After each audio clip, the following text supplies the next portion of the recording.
کہ اس صورت میں آیت سجدہ کے لیے دلیل کیا ہے؟ انہوں نے کہا کہ کیا تم سورہ انعام میں یہ نہیں پڑھتے کہ اور ان کی نسل سے داؤد اور سلیمان ہیں، یہی وہ لوگ ہیں جنہیں اللہ تعالیٰ نے یہ ہدایت دی تھی، سو آپ بھی ان کی ہدایت کی اتباع کریں۔ داؤد علیہ السلام بھی ان میں سے تھے جن کی اتباع کا حضور صلی اللہ علیہ وسلم کو حکم تھا۔ چونکہ داؤد علیہ السلام کے سجدے کا اس میں ذکر ہے، اس لیے حضرت صلی اللہ علیہ وسلم نے بھی اس موقع پر سجدہ کیا۔ اعجاب کا معنی عجیب القط، قط کہتے ہیں کاغذ کے ٹکڑے، پرچے کو۔ یہاں نیکیوں کا پرچہ مراد ہے یا حساب کا پرچہ۔ اور مجاہد نے کہا فعزہ کے معنی یہ ہے کہ وہ شرارت و سرکشی کرنے والے ہیں۔ الملت الاخری سے مراد قریش کا دین ہے۔ اختلاق سے مراد جھوٹ، الاسباب آسمان کے راستے دروازے مراد ہیں۔ جند ما ہنالک الآیہ سے قریش کے لوگ مراد ہیں۔ اولئک الاحزاب سے اگلی امتیں مراد ہیں جن پر اللہ کا عذاب اترا۔ فواق کا معنی پھرنا، لوٹنا۔ اجلنا قطنا میں قط سے عذاب مراد ہے۔ اتخذناہم سخریہ، ہم نے ان کو ٹھٹھے میں گھیر لیا تھا۔ اتراب جوڑ والے۔ اور ابن عباس رضی اللہ عنہ نے کہا عید کے معنی عبادت کی قوت۔ الابصار اللہ کے کاموں کو غور سے دیکھنے والے۔ حب الخیر ان ذکر ربی میں ان من کے معنی میں ہے۔ تفق مسحا، گھوڑوں کے پاؤں اور عیال پر محبت سے ہاتھ پھیرنا شروع کیا، یا بقول باز تلوار سے ان کو کاٹنے لگے۔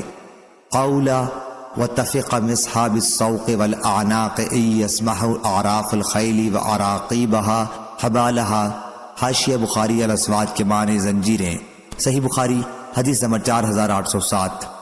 حضرت ابو ہریرہ رضی اللہ عنہ نے بیان کیا کہ رسول اللہ صلی اللہ علیہ وسلم نے فرمایا گزشتہ رات ایک سرکش جن اچانک میرے پاس آیا، یا اسی طرح کا کلمہ آپ صلی اللہ علیہ وسلم نے فرمایا تاکہ میری نماز خراب کرے، لیکن اللہ تعالیٰ نے مجھے اس پر قدرت دے دی اور میں نے سوچا کہ اسے مسجد کے ستونوں سے باندھ دوں تاکہ صبح کے وقت تم سب لوگ بھی اسے دیکھ سکو۔ پھر مجھ کو اپنے بھائی سلیمان علیہ السلام کی دعا یاد آ گئی کہ اے میرے رب مجھے ایسی سلطنت دے کہ میرے بعد کسی کو میسر نہ ہو۔ روح نے کہا کہ حضرت صلی اللہ علیہ وسلم نے اس جن کو ذلت کے ساتھ بھگا دیا۔ صحیح بخاری حدیث نمبر 4808۔ جریر نے بیان کیا، ان سے عامش نے، ان سے ابو الدحیٰ نے، ان سے مسروق نے کہ ہم عبداللہ بن مسعود رضی اللہ عنہ کی خدمت میں حاضر ہوئے۔ انہوں نے کہا اے لوگو، جس شخص کو کسی چیز کا علم ہو تو وہ اسے بیان کرے، اگر علم نہ ہو تو کہے کہ اللہ ہی کو زیادہ علم ہے، کیونکہ یہ بھی علم ہی ہے کہ جو چیز نہ جانتا ہو اس کے متعلق کہہ دے کہ اللہ ہی زیادہ جاننے والا ہے۔ اللہ تعالیٰ نے اپنے نبی صلی اللہ علیہ وسلم سے بھی کہہ دیا تھا کہ آپ کہہ دیجئے کہ میں تم سے قرآن یا تبلیغ وحی پر کوئی اجرت نہیں چاہتا ہوں، اور نہ میں بناوٹ کرنے والا ہوں، اور میں دخان، دھوئیں کے بارے میں بتاؤں گا جس کا ذکر قرآن میں آیا ہے۔ رسول اللہ صلی اللہ علیہ وسلم نے قریش کو اسلام کی دعوت دی تو انہوں نے تاخیر کی۔ حضرت صلی اللہ علیہ وسلم نے ان کے حق میں بد دعا کی، اے اللہ ان پر یوسف علیہ السلام کے زمانے کسی قحط سالی کے ذریعے میری مدد کر۔ چنانچہ قحط پڑا اور اتنا زبردست کہ ہر چیز ختم ہو گئی اور لوگ مردار اور چمڑے کھانے پر مجبور ہو گئے۔ بھوک کی شدت کی وجہ سے یہ حال تھا کہ آسمان کی طرف دھواں ہی دھواں نظر آتا۔ اس کے بارے میں اللہ تعالیٰ نے فرمایا کہ پس انتظار کرو اس دن کا جب آسمان کھلا ہوا دھواں لائے گا جو لوگوں پر چھا جائے گا، یہ دردناک عذاب ہے۔ بیان کیا کہ پھر قریش دعا کرنے لگے کہ اے ہمارے رب اس عذاب کو ہم سے ہٹا لے تو ہم ایمان لائیں گے، لیکن وہ نصیحت سننے والے کہاں؟ ان کے پاس تو رسول صاف معجزات و دلائل کے ساتھ آ چکا اور وہ اس سے منہ موڑ چکے ہیں اور کہہ چکے ہیں کہ اسے تو سکھایا جا رہا ہے، یہ مجنون ہے۔ بے شک ہم تھوڑے دنوں کے لیے ان سے عذاب ہٹا لیں گے، یقیناً تم پھر کفر ہی کی طرف لوٹ جاؤ گے۔ کیا قیامت میں بھی عذاب ہٹایا جائے گا؟ ابن مسعود رضی اللہ عنہ نے بیان کیا کہ پھر یہ عذاب تو ان سے دور کر دیا گیا، لیکن جب وہ دوبارہ کفر میں مبتلا ہو گئے تو جنگ بدر میں اللہ نے انہیں پکڑا۔ اللہ تعالیٰ کے اس ارشاد میں اسی طرف اشارہ ہے کہ جس دن ہم سخت پکڑ کریں گے بلا شبہ ہم بدلہ لینے والے ہیں۔ صحیح بخاری حدیث نمبر 4809۔ سعید بن جبیر نے خبر دی اور انہیں حضرت ابن عباس رضی اللہ عنہ نے کہ مشرکین میں بعض نے قتل کا گناہ کیا تھا اور کثرت سے کیا تھا، اسی طرح زناکاری بھی کثرت سے کرتے رہے تھے۔ پھر وہ آن حضرت صلی اللہ علیہ وسلم کی خدمت میں آئے اور عرض کیا کہ آپ جو کچھ کہتے ہیں اور جس کی طرف دعوت دیتے ہیں یعنی اسلام، یقیناً اچھی چیز ہے، لیکن ہمیں یہ بتائیے کہ اب تک ہم نے جو گناہ کیے ہیں وہ اسلام لانے سے معاف ہوں گے یا نہیں۔ اس پر یہ آیت نازل ہوئی، اور وہ لوگ جو اللہ کے سوا اور کسی دوسرے معبود کو نہیں پکارتے اور کسی بھی جان کو قتل نہیں کرتے جس کا قتل کرنا اللہ نے حرام کیا ہے، ہاں مگر حق کے ساتھ۔ اور یہ آیت نازل ہوئی، آپ کہہ دیں کہ اے میرے بندو جو اپنے نفسوں پر زیادتیاں کر چکے ہو، اللہ کی رحمت سے نا امید مت ہو، بے شک اللہ سارے گناہوں کو معاف کر دے گا، بے شک وہ بڑا ہی بخشنے والا نہایت ہی مہربان ہے۔ صحیح بخاری حدیث نمبر 4810۔ شیبان بن عبد الرحمن نے بیان کیا، ان سے منصور نے، ان سے ابراہیم نخعی نے، ان سے عبیدہ سلمانی نے، اور ان سے حضرت عبداللہ بن مسعود رضی اللہ عنہ نے کہ علماء یہود میں سے ایک شخص رسول کریم صلی اللہ علیہ وسلم کے پاس آیا اور کہا کہ اے محمد صلی اللہ علیہ وسلم، ہم تورات میں پاتے ہیں کہ اللہ تعالیٰ آسمانوں کو ایک انگلی پر رکھ لے گا، اس طرح زمین کو ایک انگلی پر، درختوں کو ایک انگلی پر، پانی اور مٹی ایک انگلی پر، اور تمام مخلوقات کو ایک انگلی پر، پھر فرمائے گا کہ میں ہی بادشاہ ہوں۔ حضرت صلی اللہ علیہ وسلم اس پر ہنس دیے اور آپ کے سامنے کے دانت دکھائی دینے لگے۔ آپ کا یہ ہنسنا اس یہودی عالم کی تصدیق میں تھا۔ پھر آپ نے اس آیت کی تلاوت کی، اور ان لوگوں نے اللہ کی عظمت نہ کی جیسی عظمت کرنا چاہیے تھی، اور حال یہ ہے کہ ساری زمین اس کی مٹھی میں ہوگی قیامت کے دن، اور آسمان اس کے داہنے ہاتھ میں لپٹے ہوں گے۔ وہ ان لوگوں کے شرک سے بالکل پاک اور بلندر ہے۔ صحیح بخاری حدیث نمبر 4811۔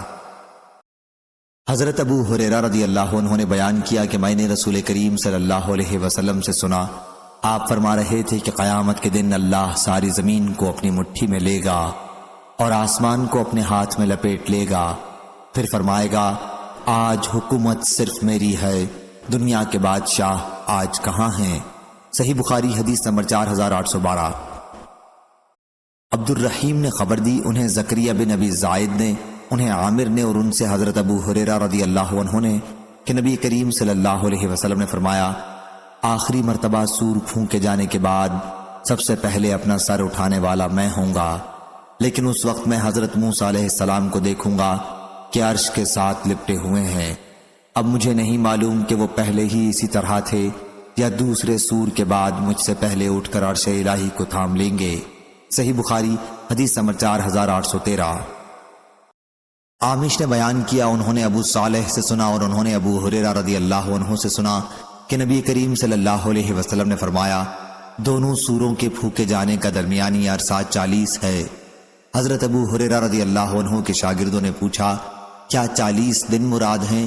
انہوں نے کہا کہ مجھے معلوم نہیں۔ پھر انہوں نے پوچھا 40 سال؟ اس پر بھی انہوں نے انکار کیا۔ پھر انہوں نے پوچھا 40 مہینے؟ اس کے متعلق بھی انہوں نے کہا کہ مجھے کوئی خبر نہیں۔ اس کے متعلق بھی انہوں نے کہا کہ مجھ کو خبر نہیں، اور ہر چیز فنا ہو جائے گی سوا ریڑھ کی ہڈی کے کہ اسی سے ساری مخلوق دوبارہ بنائی جائے گی۔ صحیح بخاری حدیث نمبر 4814۔ عروہ بن زبیر نے بیان کیا، آپ نے بیان کیا کہ میں نے عبداللہ بن عمرو بن العاص رضی اللہ عنہ سے پوچھا کہ رسول اللہ صلی اللہ علیہ وسلم کے ساتھ سب سے زیادہ سخت معاملہ مشرکین نے کیا کیا تھا؟ حضرت عبداللہ رضی اللہ عنہ نے بیان کیا کہ حضرت کعبے کے قریب نماز پڑھ رہے تھے کہ عقبہ بن ابی معیط آیا، اس نے آپ کا شانہ مبارک پکڑ کر آپ کی گردن میں اپنا کپڑا لپیٹ دیا اور اس کپڑے سے آپ کا گلا بڑی سختی کے ساتھ گھونٹنے لگا۔ اتنے میں حضرت ابو بکر صدیق رضی اللہ عنہ بھی آ گئے اور انہوں نے اس بدبخت کا مونڈھا پکڑ کر اسے حضرت صلی اللہ علیہ وسلم سے جدا کیا اور کہا کہ کیا تم ایک ایسے شخص کو قتل کر دینا چاہتے ہو جو کہتا ہے کہ میرا رب اللہ ہے اور وہ تمہارے رب کے پاس سے اپنی سچائی کے لیے روشن دلائل بھی ساتھ لایا ہے؟ صحیح بخاری حدیث نمبر 4815۔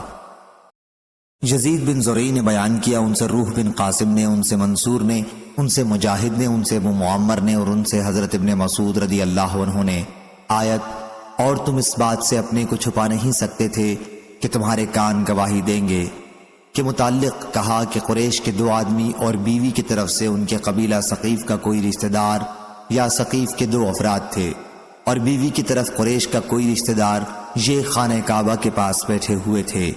ان میں سے بعض نے کہا کہ کیا تمہارا خیال ہے کہ اللہ تعالی ہماری باتیں سنتا ہوگا؟ ایک نے کہا کہ بعض باتیں سنتا ہے، دوسرے نے کہا کہ اگر بعض باتیں سن سکتا ہے تو سب سنتا ہوگا۔ اس پر یہ آیت نازل ہوئی، اور تم اس بات سے اپنے کو چھپا ہی نہیں سکتے کہ تمہارے خلاف تمہارے کان اور تمہاری آنکھیں گواہی دیں گے، آخر آیت تک۔ صحیح بخاری حدیث نمبر 4816۔ عبداللہ رضی اللہ عنہ نے بیان کیا کہ خانہ کعبہ کے پاس 2 قریشی اور 1 ثقفی، یا 1 قریشی اور 2 ثقفی مرد بیٹھے ہوئے تھے۔ ان کے پیٹ بہت موٹے تھے لیکن عقل سے کورے۔ ایک نے ان میں سے کہا تمہارا کیا خیال ہے، کیا اللہ ہماری باتوں کو سن رہا ہے؟ دوسرے نے کہا اگر ہم زور سے بولیں تو سنتا ہے لیکن آہستہ بولیں تو نہیں سنتا۔ تیسرے نے کہا اگر اللہ زور سے بولنے پر سن سکتا ہے تو آہستہ بولنے پر بھی ضرور سنتا ہوگا۔ اس پر یہ آیت اتری، کیا اور تم اس بات سے اپنے کو چھپا ہی نہیں سکتے کہ تمہارے کان اور تمہاری آنکھیں ہی اور تمہارے چمڑے گواہی دیں گے، آخر آیت تک۔ سفیان ہم سے یہ حدیث بیان کرتے تھے اور کہا کہ ہم سے منصور نے یا ابن نجیح نے یا حمید نے، ان میں سے کسی ایک نے یا کسی 2 نے یہ حدیث بیان کی۔ پھر آپ منصور ہی کا ذکر کرتے تھے اور دوسروں کا ذکر 1 سے زیادہ مرتبہ نہیں کیا۔ صحیح بخاری حدیث نمبر 4817۔ عبد الملک بن میسرہ نے بیان کیا کہ میں نے طاؤس سے سنا کہ حضرت ابن عباس رضی اللہ عنہ سے اللہ تعالیٰ کے ارشاد سوائے رشتہ داری کی محبت کے متعلق پوچھا گیا تو سعید بن جبیر نے فرمایا کہ آل محمد صلی اللہ علیہ وسلم کی قرابت داری مراد ہے۔ حضرت ابن عباس رضی اللہ عنہ نے اس پر کہا کہ تم نے جلد بازی کی، قریش کی کوئی شاخ ایسی نہیں جس میں آن حضرت صلی اللہ علیہ وسلم کی قرابت داری نہ ہو۔ آن حضرت صلی اللہ علیہ وسلم نے ان سے فرمایا کہ تم سے صرف یہ چاہتا ہوں کہ تم اس قرابت داری کی وجہ سے صلہ رحمی کا معاملہ کرو جو میرے اور تمہارے درمیان میں موجود ہے۔ صحیح بخاری حدیث نمبر 4818۔ سفیان بن عینہ نے بیان کیا، ان سے عمرو نے، ان سے عطا نے، ان سے صفوان بن یعلا نے اور ان سے ان کے والد نے کہ میں نے رسول کریم صلی اللہ علیہ وسلم کو منبر پر یہ آیت پڑھتے سنا، اور یہ لوگ پکاریں گے کہ اے مالک تمہارا پروردگار ہمارا کام ہی تمام کر دے۔ اور قتادہ نے کہا مثلاً للآخرین یعنی پچھلوں کے لیے نصیحت، دوسروں نے کہا مقرنین کا معنی قابو میں رکھنے والے۔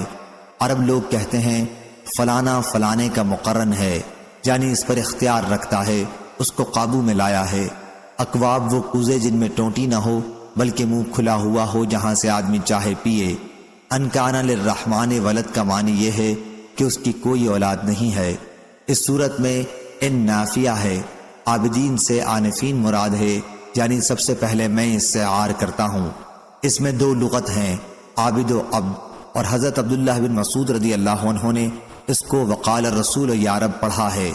اول العابدین کے معنی سب سے پہلا انکار کرنے والا، یعنی اگر خدا کی اولاد ثابت کرتے ہو تو میں اس کا سب سے پہلا انکاری ہوں۔ اس صورت میں عابدین باب عبد یا عبد سے آئے گا۔ اور قتادہ نے کہا فی الکتاب کا معنی یہ ہے کہ مجموعی کتاب اور اصل کتاب یعنی لوح محفوظ میں۔ صحیح بخاری حدیث نمبر 4819۔ عبدان نے بیان کیا، ان سے ابو حمزہ نے، ان سے عامش نے، ان سے مسلم نے، ان سے مسروق نے اور ان سے عبداللہ بن مسعود رضی اللہ عنہ نے کہ قیامت کی 5 علامتیں گزر چکی ہیں، الدخان دھواں، الروم غلبہ روم، القمر چاند کا ٹکڑے ہونا، البطشہ پکڑ، اور اللزام ہلاکت اور قید۔ صحیح بخاری حدیث نمبر 4820۔ حضرت عبداللہ بن مسعود رضی اللہ عنہ نے بیان کیا کہ یہ قحط اس لیے پڑا تھا کہ قریش جب رسول اللہ صلی اللہ علیہ وسلم کی دعوت قبول کرنے کے بجائے شرک پر جمے رہے تو آپ نے ان کے لیے ایسے قحط کی بد دعا کی جیسا یوسف علیہ السلام کے زمانے میں پڑا تھا۔ چنانچہ قحط کی نوبت یہاں تک پہنچی کہ لوگ ہڈیاں تک کھانے لگے۔ لوگ آسمان کی طرف نظر اٹھاتے لیکن بھوک اور فاقے کی شدت کی وجہ سے دھوئیں کے سوا اور کچھ نظر نہ آتا۔ اسی کے متعلق اللہ تعالیٰ نے یہ آیت نازل کی، تو آپ انتظار کریں اس روز کا جب آسمان کی طرف سے نظر آنے والا دھواں پیدا ہو جو لوگوں پر چھا جائے، یہ ایک دردناک عذاب ہوگا۔ بیان کیا کہ پھر ایک صحابہ حضرت صلی اللہ علیہ وسلم کی خدمت میں حاضر ہوئے اور عرض کی یا رسول اللہ صلی اللہ علیہ وسلم، قبیلہ مضر کے لیے بارش کی دعا کیجیے کہ وہ برباد ہو چکے ہیں۔ حضرت صلی اللہ علیہ وسلم نے فرمایا، مضر کے حق میں دعا کے لیے کہتے ہو، تم بڑے جری ہو۔ آخر حضرت صلی اللہ علیہ وسلم نے ان کے لیے دعا فرمائی اور بارش ہوئی۔ اس پر آیت انکم عائدون نازل ہوئی، یعنی اگرچہ تم نے ایمان کا وعدہ کیا ہے لیکن تم کفر کی طرف پھر لوٹ جاؤ گے۔ چنانچہ جب پھر ان میں خوشحالی ہوئی تو شرک کی طرف لوٹ گئے اور اپنے ایمان کے وعدے کو بھلا دیا، جس پر اللہ تعالیٰ نے یہ آیت نازل کی، جس روز ہم بڑی سخت پکڑ پکڑیں گے اس روز ہم پورا بدلہ لے لیں گے۔ بیان کیا اس آیت سے مراد بدر کی لڑائی ہے۔ صحیح بخاری حدیث نمبر 4821۔ مسروق نے بیان کیا کہ میں عبداللہ بن مسعود رضی اللہ عنہ کی خدمت میں حاضر ہوا۔ انہوں نے کہا کہ یہ بھی علم ہی ہے کہ تمہیں اگر کوئی بات معلوم نہیں ہے تو اس کے متعلق یوں کہہ دو کہ اللہ ہی زیادہ جاننے والا ہے۔ اللہ تعالیٰ نے اپنے نبی صلی اللہ علیہ وسلم سے فرمایا کہ آپ اپنی قوم سے کہہ دیں کہ میں تم سے کسی اجرت کا طالب نہیں ہوں اور نہ میں بناوٹی باتیں کرتا ہوں۔ جب قریش حضور اکرم صلی اللہ علیہ وسلم کو تکلیف پہنچانے اور آپ صلی اللہ علیہ وسلم کے ساتھ معاندانہ روش میں برابر بڑھتے رہے تو آپ صلی اللہ علیہ وسلم نے ان کے لیے بد دعا کی کہ اے اللہ، ان کے خلاف میری مدد ایسے قحط کے ذریعے کر جیسا کہ یوسف علیہ السلام کے زمانے میں پڑا تھا۔ چنانچہ قحط پڑا اور بھوک کی شدت کا یہ حال ہوا کہ لوگ ہڈیاں اور مردار کھانے لگ گئے۔ لوگ آسمان کی طرف دیکھتے تھے لیکن فاقے کی وجہ سے دھوئیں کے سوا اور کچھ نظر نہ آتا۔ آخر انہوں نے کہا کہ اے ہمارے پروردگار، ہم سے اس عذاب کو دور کر، ہم ضرور ایمان لے آئیں گے۔ لیکن اللہ تعالیٰ نے ان سے کہہ دیا تھا کہ اگر ہم نے یہ عذاب دور کر دیا تو پھر بھی تم اپنی پہلی حالت پر لوٹ آؤ گے۔ حضرت صلی اللہ علیہ وسلم نے ان کے حق میں دعا کی اور یہ عذاب ان سے ہٹ گیا، لیکن وہ پھر بھی کفر و شرک پر ہی جمے رہے۔ اس کا بدلہ اللہ تعالیٰ نے بدر کی لڑائی میں لیا۔ یہی واقعہ آیت یوم تاتی السماء بدخان مبین آخر تک میں بیان ہوا ہے۔ صحیح بخاری حدیث نمبر 4822۔ مسروق نے بیان کیا کہ میں عبداللہ بن مسعود رضی اللہ عنہ کی خدمت میں حاضر ہوا۔ انہوں نے فرمایا کہ جب نبی کریم صلی اللہ علیہ وسلم نے قریش کو اسلام کی دعوت دی تو انہوں نے آپ کو جھٹلایا اور آپ کے ساتھ سرکشی کی۔ حضرت صلی اللہ علیہ وسلم نے ان کے لیے بد دعا کی کہ اے اللہ، میری ان کے خلاف یوسف علیہ السلام جیسے قحط کے ذریعے مدد فرما۔ چنانچہ قحط پڑا اور ہر چیز ختم ہو گئی۔ لوگ مردار کھانے لگے۔ کوئی شخص کھڑا ہو کر آسمان کی طرف دیکھتا تو بھوک اور فاقے کی وجہ سے آسمان اور اس کے درمیان دھواں ہی دھواں نظر آتا۔ پھر آپ نے اس آیت کی تلاوت شروع کی، تو آپ انتظار کریں اس روز کا جب آسمان کی طرف سے نظر آنے والا ایک دھواں پیدا ہو جو لوگوں پر چھا جائے۔ یہ ایک دردناک عذاب ہوگا، بے شک ہم چندے اس عذاب کو ہٹا لیں گے اور تم بھی اپنی پہلی حالت پر لوٹ آؤ گے۔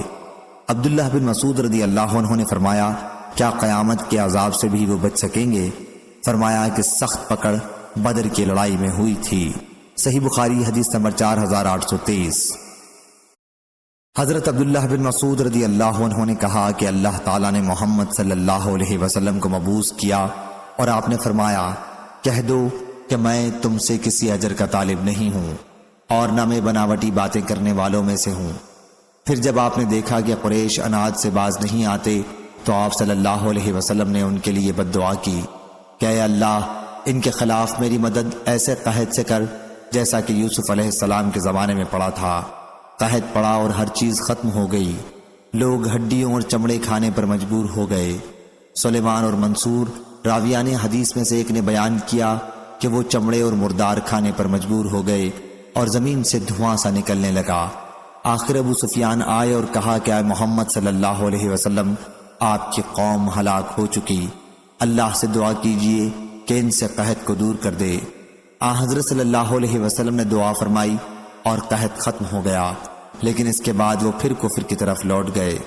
منصور کی روایت میں ہے کہ پھر آپ نے یہ آیت پڑھی، تو آپ اس روز کا انتظار کریں جب آسمان کی طرف ایک نظر آنے والا دھواں پیدا ہو، آئدون تک۔ کیا آخرت کا عذاب بھی ان سے دور ہو سکے گا؟ دھواں اور سخت پکڑ اور ہلاکت گزر چکے۔ بعض نے چاند اور بعض نے غلبہ روم کا بھی ذکر کیا ہے کہ یہ بھی گزر چکا ہے۔ صحیح بخاری حدیث نمبر 4824۔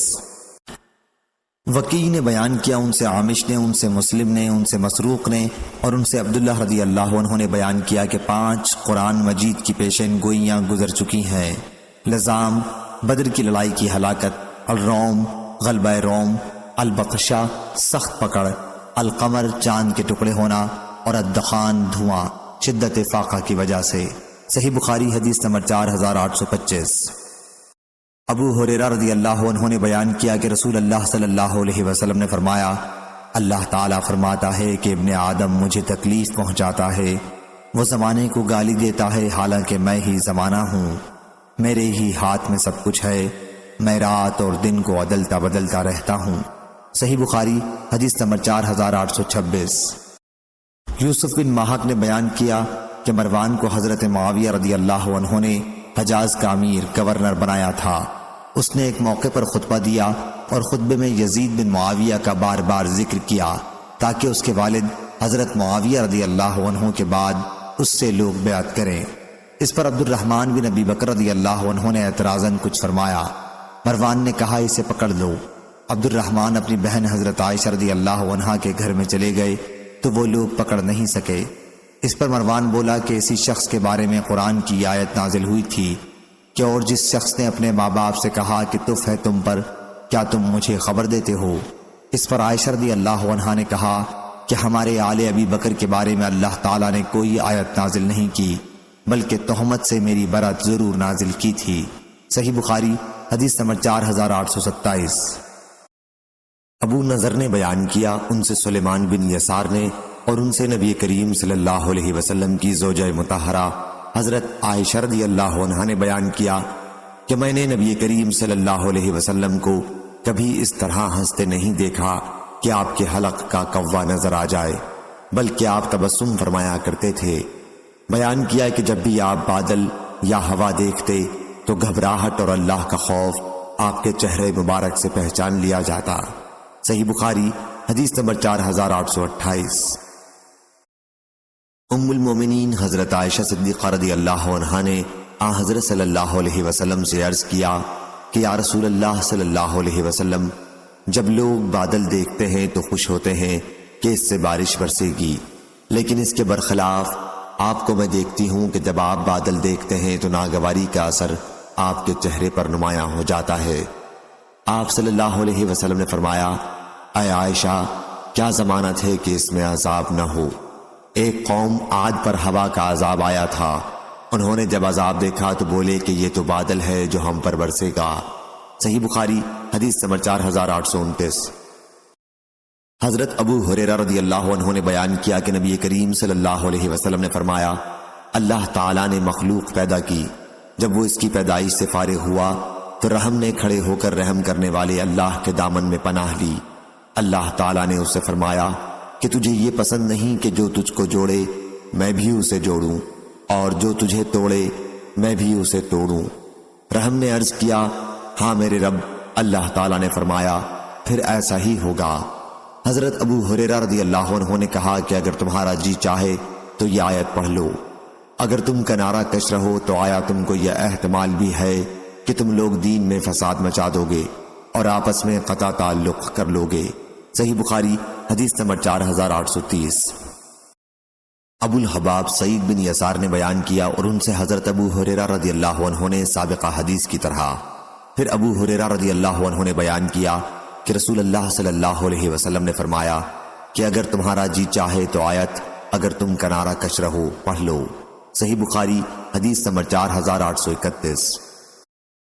معاویہ بن ابی مزرد نے خبر دی سابقہ کی حدیث کی طرح، اور یہ کہ ابو ہریرہ رضی اللہ عنہ نے بیان کیا رسول اللہ صلی اللہ علیہ وسلم نے فرمایا، اگر تمہارا جی چاہے تو آیت اگر تم کنارہ کش رہو پڑھ لو۔ صحیح بخاری حدیث نمبر 4832۔ عبداللہ بن مسلمہ نے بیان کیا، ان سے امام مالک نے، ان سے زید بن اسلم نے، ان سے ان کے والد نے کہ رسول اللہ صلی اللہ علیہ وسلم ایک سفر میں جا رہے تھے۔ حضرت عمر رضی اللہ عنہ بھی آپ کے ساتھ تھے۔ رات کا وقت تھا۔ حضرت عمر بن خطاب رضی اللہ عنہ نے سوال کیا، لیکن حضور اکرم صلی اللہ علیہ وسلم نے کوئی جواب نہیں دیا۔ پھر انہوں نے سوال کیا، اور اس مرتبہ بھی آپ صلی اللہ علیہ وسلم نے جواب نہیں دیا۔ تیسری مرتبہ بھی انہوں نے سوال کیا لیکن آپ صلی اللہ علیہ وسلم نے جواب نہیں دیا۔ اس پر حضرت عمر رضی اللہ عنہ نے کہا، عمر کی ماں اسے روئے، حضرت صلی اللہ علیہ وسلم سے تم نے 3 مرتبہ سوال میں اصرار کیا لیکن حضرت صلی اللہ علیہ وسلم نے تمہیں کسی مرتبہ جواب نہیں دیا۔ حضرت عمر رضی اللہ عنہ نے بیان کیا کہ پھر میں نے اپنے اونٹ کو حرکت دی اور لوگوں سے آگے بڑھ گیا۔ مجھے خوف تھا کہ کہیں میرے بارے میں قرآن مجید کی آیت نہ نازل ہو۔ Subscribe my channel ابھی for تھوڑی ہی Red دیر Hadith ہوئی تھی 92 کہ ایک پکارنے والے کی آواز میں نے سنی جو مجھے ہی پکار رہا تھا۔ میں نے کہا کہ مجھے تو خوف تھا ہی کہ میرے بارے میں کوئی آیت نہ نازل ہو جائے۔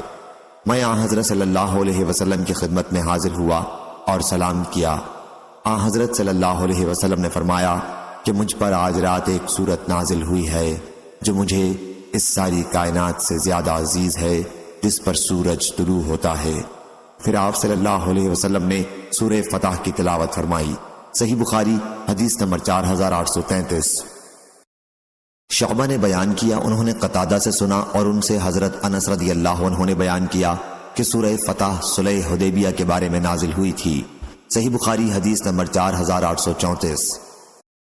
حضرت عبداللہ ابن مغفل رضی اللہ عنہ نے بیان کیا کہ رسول اللہ صلی اللہ علیہ وسلم نے فتح مکہ کے دن سورہ فتح خوب خوشالحانی سے پڑھی۔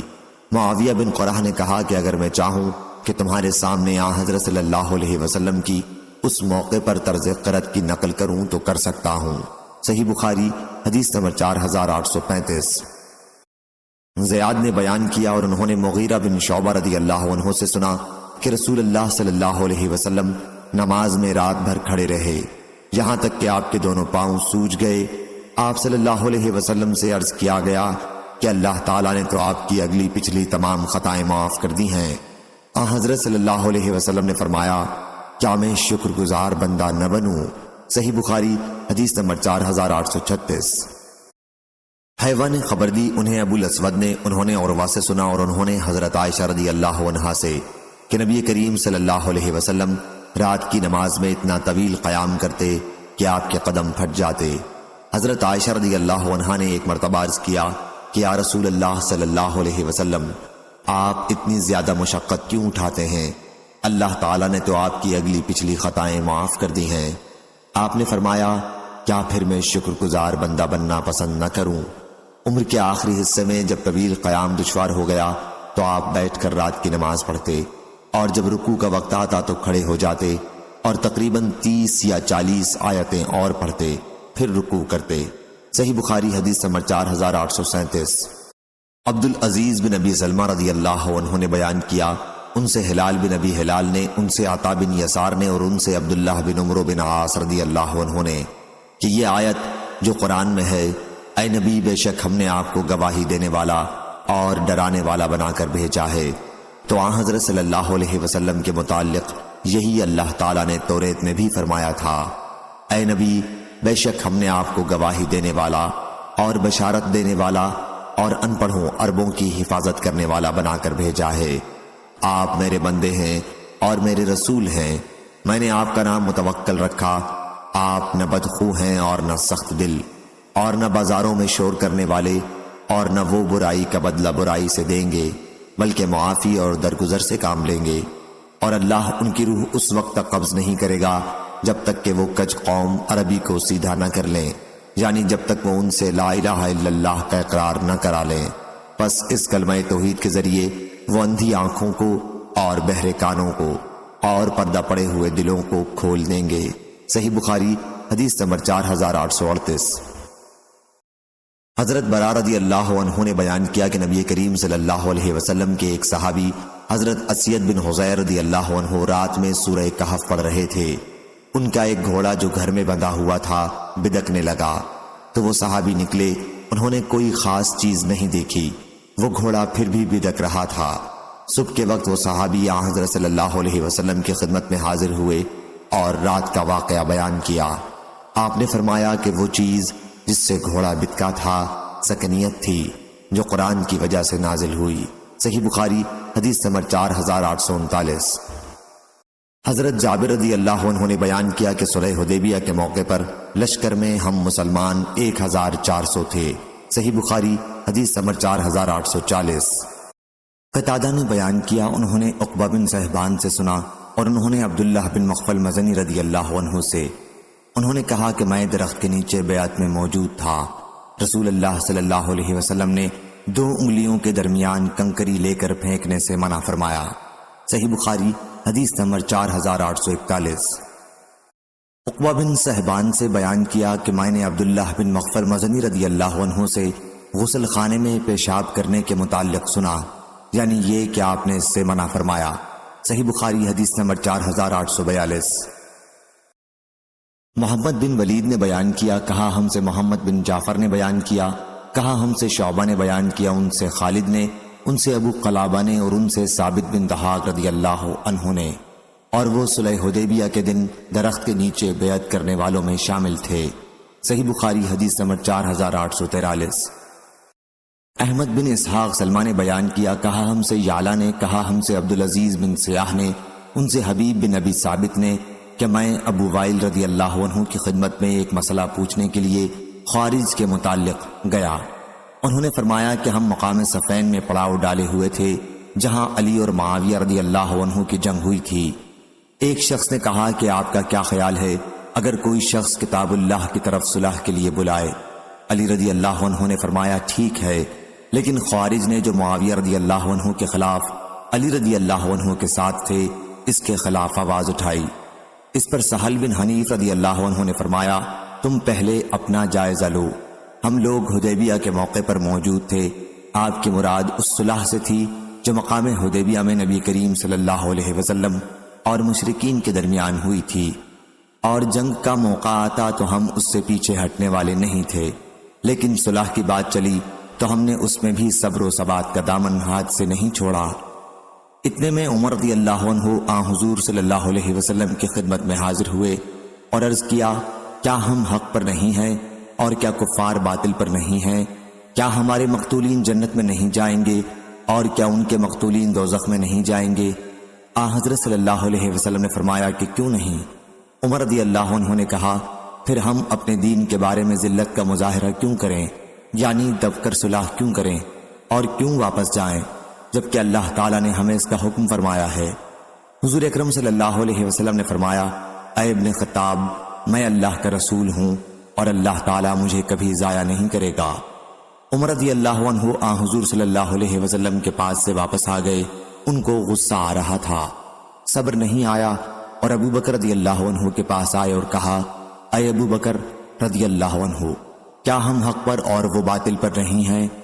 ابو بکر رضی اللہ عنہ نے بھی وہی جواب دیا کہ اے ابن خطاب حضور اکرم صلی اللہ علیہ وسلم اللہ کے رسول ہیں اور اللہ انہیں ہرگز ضائع نہیں کرے گا۔ پھر سورۃ الفتح نازل ہوئی۔ صحیح بخاری حدیث نمبر 4844۔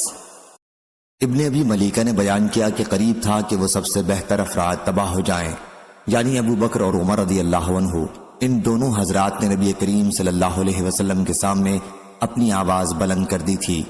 یہ اس وقت کا واقعہ ہے جب بنی تمیم کے سوار آئے تھے اور آن حضرت صلی اللہ علیہ وسلم سے انہوں نے درخواست کی کہ ہمارا کوئی امیر بنا دیں۔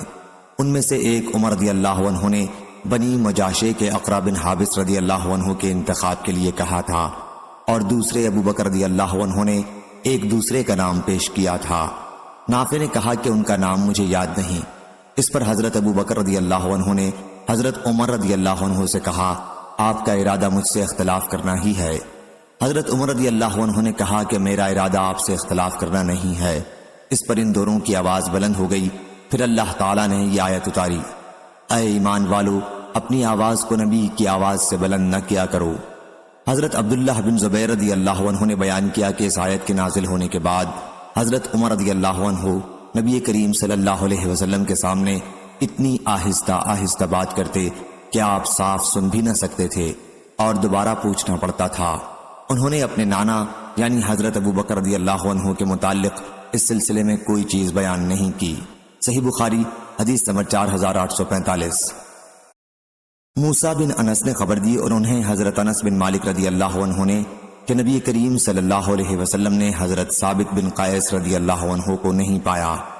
ایک صحابی رضی اللہ عنہ نے عرض کیا یا رسول اللہ صلی اللہ علیہ وسلم میں آپ کے لیے ان کی خبر لاتا ہوں۔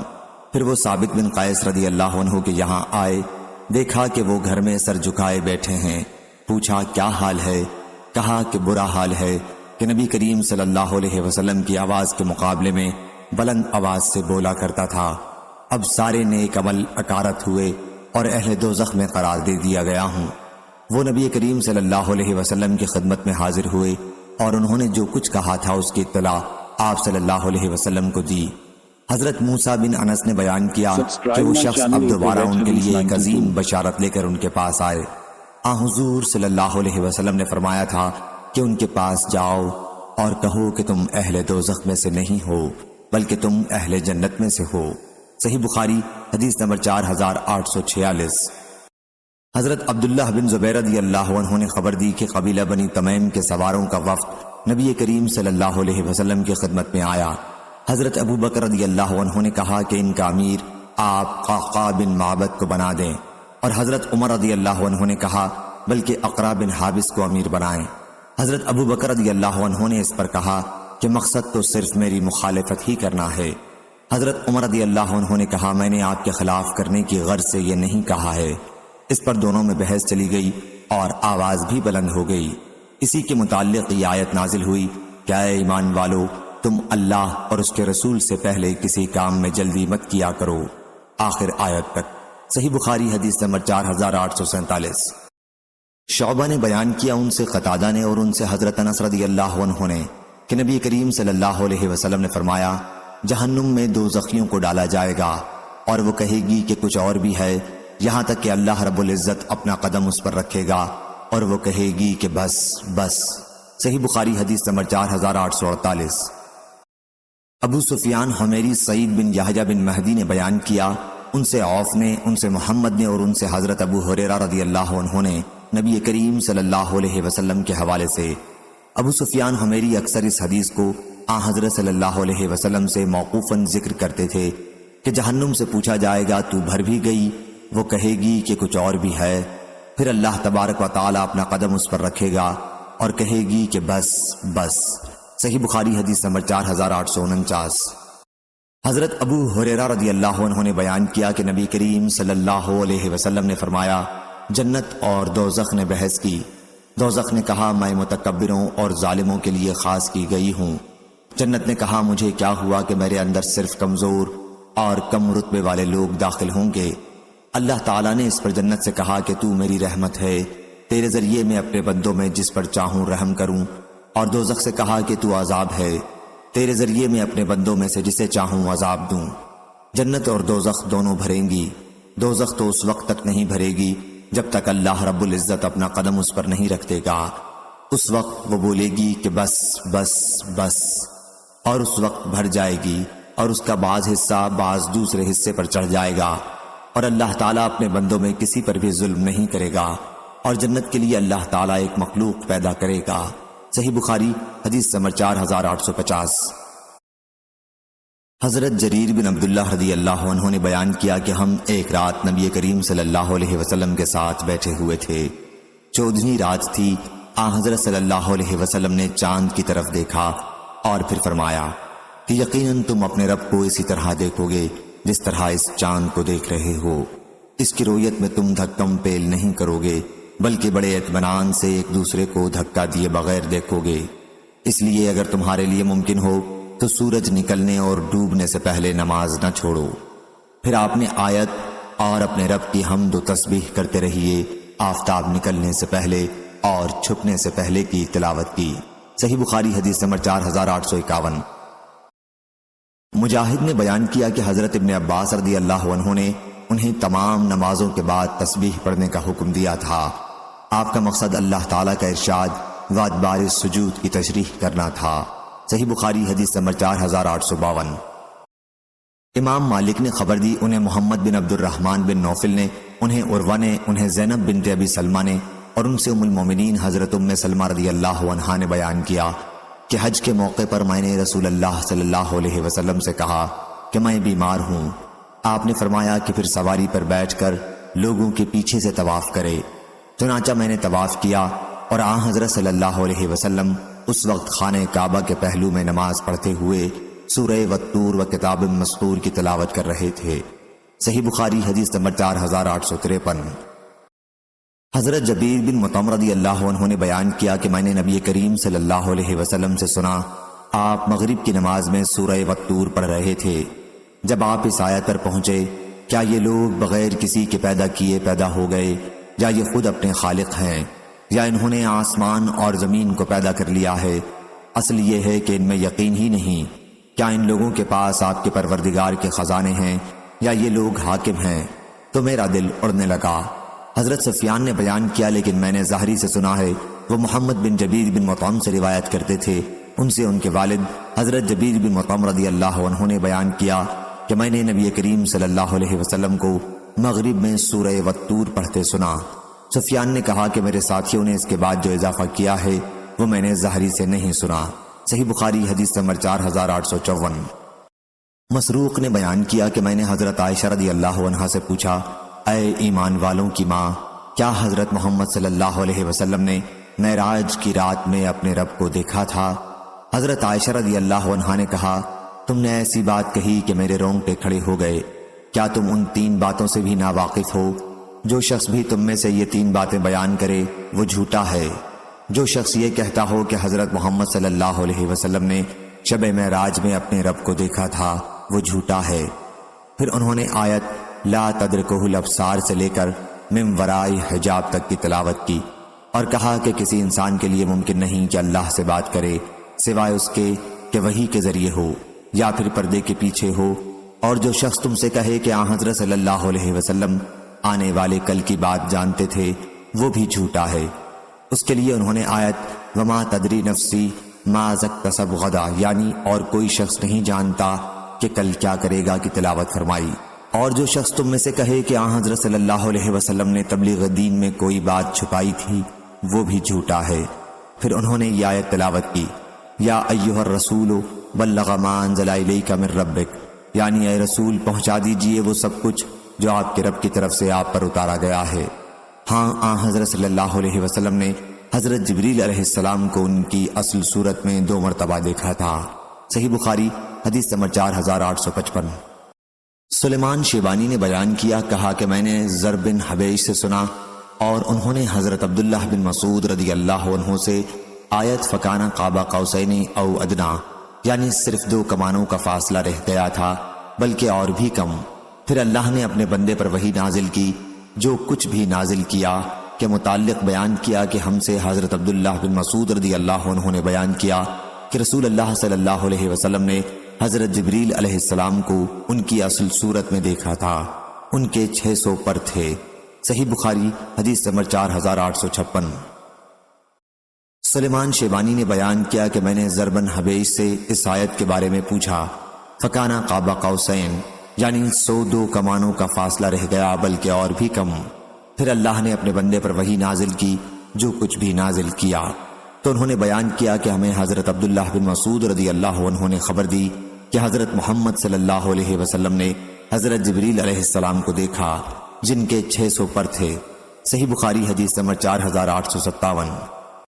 سفیان زہری نے بیان کیا، ان سے عامش نے، ان سے ابراہیم نخعی نے، ان سے علقمہ نے اور ان سے حضرت عبداللہ بن مسعود رضی اللہ عنہ نے آیت لقد رأى من آیات ربہ الکبریٰ، یعنی آپ نے اپنے رب کی عظیم نشانیاں دیکھیں کے متعلق بتلایا کہ حضور اکرم صلی اللہ علیہ وسلم نے رف رف سبز فرش کو دیکھا جس نے آسمان کے کناروں کو ڈھانپ لیا تھا۔ صحیح بخاری حدیث نمبر 4858۔ ابو جوزا نے بیان کیا اور ان سے حضرت ابن عباس رضی اللہ عنہ نے لات اور عزا کے حال میں کہا کہ لات ایک شخص کو کہتے ہیں جو حاجیوں کے لیے ستو گھولتا تھا۔ صحیح بخاری حدیث نمبر 4859۔ حضرت ابو ہریرہ رضی اللہ عنہ نے بیان کیا کہ رسول اللہ صلی اللہ علیہ وسلم نے فرمایا، جو شخص قسم کھائے اور کہے کہ قسم ہے لات اور عزا کی تو اسے تجدید ایمان کے لیے کہنا چاہیے لا الہ الا اللہ، اور جو شخص اپنے ساتھی سے یہ کہے کہ آؤ جوا کھیلیں تو اسے صدقہ دینا چاہیے۔ صحیح بخاری حدیث نمبر 4860۔ سفیان بن عینہ نے بیان کیا کہ میں نے عروہ سے سنا، انہوں نے بیان کیا کہ میں نے حضرت عائشہ رضی اللہ عنہا سے پوچھا تو انہوں نے کہا کہ کچھ لوگ منات بت کے نام پر احرام باندھتے جو مقام مشلل میں تھا، وہ صفا اور مروہ کے درمیان حج و عمرہ میں سعی نہیں کرتے تھے۔ اس پر اللہ تعالیٰ نے آیت نازل کی، بے شک صفا اور مروہ اللہ کی نشانیوں میں سے ہیں۔ چنانچہ رسول کریم صلی اللہ علیہ وسلم نے ان کے درمیان طواف کیا اور مسلمانوں نے بھی طواف کیا۔ سفیان نے کہا کہ منات مقام قدید پر مشلل میں تھا، اور عبد الرحمن بن خالد نے بیان کیا کہ ان سے ابن شہاب نے، ان سے عروہ نے بیان کیا، اور ان سے حضرت عائشہ رضی اللہ عنہا نے کہا کہ یہ آیت انصار کے بارے میں نازل ہوئی تھی۔ اسلام سے پہلے انصار اور قبیلہ غسان کے لوگ منات کے نام پر احرام باندھتے تھے، پہلی حدیث کی طرح۔ اور معمر نے زہری سے بیان کیا، ان سے عروہ نے، ان سے حضرت عائشہ رضی اللہ عنہا نے، کہ قبیلہ انصار کے کچھ لوگ منات کے نام کا احرام باندھتے تھے۔ منات ایک بت تھا جو مکہ اور مدینہ کے درمیان رکھا ہوا تھا۔ اسلام لانے کے بعد ان لوگوں نے کہا کہ یا رسول اللہ صلی اللہ علیہ وسلم، ہم منات کی تعظیم کے لیے صفا اور مروہ کے درمیان سعی نہیں کیا کرتے تھے۔ صحیح بخاری حدیث نمبر 4861۔ حضرت ابن عباس رضی اللہ عنہ نے بیان کیا کہ نبی کریم صلی اللہ علیہ وسلم نے سورہ والنجم میں سجدہ کیا، اور آپ کے ساتھ مسلمانوں نے اور تمام مشرکوں اور جنات و انسانوں نے بھی سجدہ کیا۔ عبد الوارث کے ساتھ اس حدیث کو ابراہیم بن تہمان نے بھی ایوب سے روایت کیا، اور اسماعیل بن علیہ نے اپنی روایت میں حضرت ابن عباس رضی اللہ عنہ کا ذکر نہیں کیا۔ صحیح بخاری حدیث نمبر 4862۔ عبداللہ بن مسعود رضی اللہ عنہ نے بیان کیا کہ سب سے پہلے نازل ہونے والی سجدے والی سورت سورہ نجم ہے۔ بیان کیا کہ پھر رسول اللہ صلی اللہ علیہ وسلم نے اس کی تلاوت کے بعد سجدہ کیا، اور جتنے لوگ آپ کے پیچھے تھے سبھی نے آپ کے ساتھ سجدہ کیا سوائے ایک شخص کے۔ میں نے دیکھا کہ اس نے اپنی ہتھیلی میں مٹی اٹھائی اور اس پر سجدہ کر لیا۔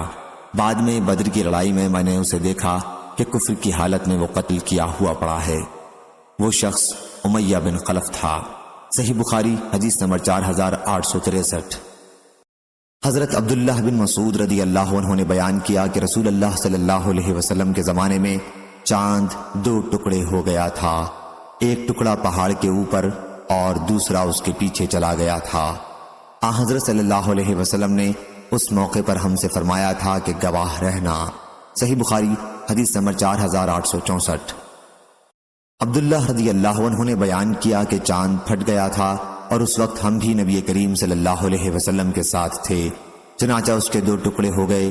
حضرت صلی اللہ علیہ وسلم نے ہم سے فرمایا کہ لوگوں گواہ رہنا، گواہ رہنا۔ صحیح بخاری حدیث نمبر 4865۔ عبید اللہ بن عبداللہ بن عتبہ بن مسعود نے بیان کیا، ان سے حضرت عبداللہ بن عباس رضی اللہ عنہ نے بیان کیا کہ نبی کریم صلی اللہ علیہ وسلم کے زمانے میں چاند پھٹ گیا تھا۔ صحیح بخاری حدیث نمبر 4866۔ حضرت انس رضی اللہ عنہ نے بیان کیا کہ مکے والوں نے نبی کریم صلی اللہ علیہ وسلم سے معجزہ دکھانے کو کہا، تو حضرت صلی اللہ علیہ وسلم نے انہیں چاند کے پھٹ جانے کا معجزہ دکھایا۔ صحیح بخاری حدیث نمبر 4867۔ حضرت انس رضی اللہ عنہ نے بیان کیا کہ چاند 2 ٹکڑوں میں پھٹ گیا تھا۔ صحیح بخاری حدیث نمبر 4868۔ عبداللہ بن مسعود رضی اللہ عنہ نے بیان کیا کہ نبی کریم صلی اللہ علیہ وسلم فحل میں مدکر پڑھا کرتے تھے۔ صحیح بخاری حدیث نمبر 4869۔ سعید قطان نے بیان کیا، ان سے شعبہ نے، ان سے ابو اسحاق نے، ان سے اسود نے، اور ان سے حضرت عبداللہ بن مسعود رضی اللہ عنہ نے کہ نبی کریم فحل میں مدکر پڑھا کرتے تھے، سو ہے کوئی نصیحت کرنے والا۔ صحیح بخاری حدیث نمبر 4870۔ زہیر نے بیان کیا، ان سے ابو اسحاق نے، انہوں نے ایک شخص کو اسود سے پوچھتے سنا کہ سورہ قمر میں آیت فحل میں مدکر ہے یا مذکر؟ انہوں نے کہا کہ میں نے حضرت ابن مسعود رضی اللہ عنہ سے سنا، وہ فحل میں مدکر پڑھا کرتے تھے۔ انہوں نے کہا کہ میں نے نبی کریم صلی اللہ علیہ وسلم کو بھی فحل میں مدکر پڑھتے سنا ہے، دال محملہ سے۔ صحیح بخاری حدیث نمبر 4871۔ عثمان نے خبر دی، انہیں شعبہ نے، انہیں ابو اسحاق نے، انہیں اسود نے، اور انہیں حضرت ابن مسعود رضی اللہ عنہ نے کہ نبی کریم صلی اللہ علیہ وسلم نے فحل میں مدکر پڑھا، الآیت دال محملہ سے۔ صحیح بخاری حدیث نمبر 4872۔ شعبہ نے بیان کیا، ان سے ابو اسحاق نے، ان سے اسود نے، اور ان سے حضرت عبداللہ بن مسعود رضی اللہ عنہ نے کہ رسول اللہ صلی اللہ علیہ وسلم فحل میں مدکر دال محملہ سے پڑھا تھا۔ صحیح بخاری حدیث نمبر 4873۔ وکی نے بیان کیا ان سے اسرائیل نے، ان سے ابو اسحاق نے، ان سے اسود بن یزید نے اور ان سے حضرت عبداللہ بن مسعود رضی اللہ عنہ نے کہ میں نے نبی کریم صلی اللہ علیہ وسلم کے سامنے فحل میں مذکر پڑھا تو آپ نے فرمایا کہ فحل میں مدکر یعنی دال محملہ سے پڑھو۔ صحیح بخاری حدیث نمبر 4874۔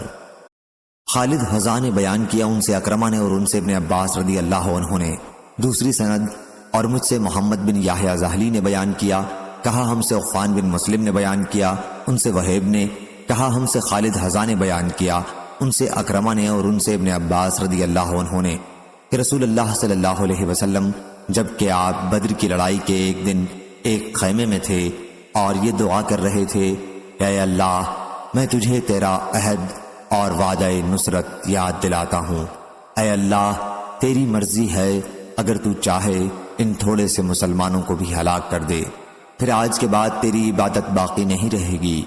پھر حضرت ابو بکر رضی اللہ عنہ نے حضرت صلی اللہ علیہ وسلم کا ہاتھ پکڑ لیا اور عرض کیا بس یا رسول اللہ صلی اللہ علیہ وسلم، آپ نے اپنے رب سے بہت ہی الحا و زاری سے دعا کر لی ہے۔ اس وقت حضور صلی اللہ علیہ وسلم زرہ پہنے ہوئے چل پھر رہے تھے اور آپ خیمے سے نکلے تو زبان مبارک پر یہ آیت تھی، سو ان قریب کافروں کی جماعت شکست کھائے گی اور یہ سب پیٹ پھیر کر بھاگیں گے۔ صحیح بخاری حدیث نمبر 4875۔ یوسف بن ماہک نے خبر دی، انہوں نے بیان کیا کہ میں حضرت عائشہ ام المومنین رضی اللہ عنہا کی خدمت میں حاضر تھا۔ آپ نے فرمایا کہ جس وقت آیت لیکن ان کا اصل وعدہ تو قیامت کے دن کا ہے اور قیامت بڑی سخت اور تلخ چیز ہے، حضرت محمد صلی اللہ علیہ وسلم پر مکے میں نازل ہوئی تو میں بچی تھی اور کھیلا کرتی تھی۔ صحیح بخاری حدیث نمبر 4876۔ خالد بن مہران حذا نے بیان کیا ان سے اکرمہ رضی اللہ عنہ نے اور ان سے حضرت ابن عباس رضی اللہ عنہ نے کہ رسول اللہ صلی اللہ علیہ وسلم جبکہ آپ بدر کی لڑائی کے موقع پر میدان میں ایک خیمے میں یہ دعا کر رہے تھے کہ اے اللہ میں تجھے تیرا عہد اور وعدہ نصرت یاد دلاتا ہوں، اے اللہ اگر تو چاہے کہ مسلمانوں کو فنا کر دے تو آج کے بعد پھر کبھی تیری عبادت نہیں کی جائے گی۔ اور اس پر حضرت ابو بکر رضی اللہ عنہ نے حضرت صلی اللہ علیہ وسلم کا ہاتھ پکڑ کر عرض کیا بس یا رسول اللہ صلی اللہ علیہ وسلم، آپ اپنے رب سے خوب الحاوزاری کے ساتھ دعا کر چکے ہیں۔ حضرت صلی اللہ علیہ وسلم اس وقت زرہ پہنے ہوئے تھے، آپ باہر تشریف لائے تو آپ کی زبان مبارک پر یہ آیت تھی، سَيُهْزَمُ الْجَمْعُ وَيُوَلُّونَ الدُّبُرَ بَلِ السَّاعَةُ مَوْعِدُهُمْ وَالسَّاعَةُ أَدْهَىٰ وَأَمَّرُ، یعنی ان قریب کافروں کی یہ جماعت ہار جائے گی اور یہ سب پیٹ پھیر کر بھاگیں گے، لیکن ان کا اصل وعدہ تو قیامت کے دن کا ہے اور قیامت بڑی سخت اور بہت ہی کڑوی چیز ہے۔ صحیح بخاری حدیث نمبر 4877۔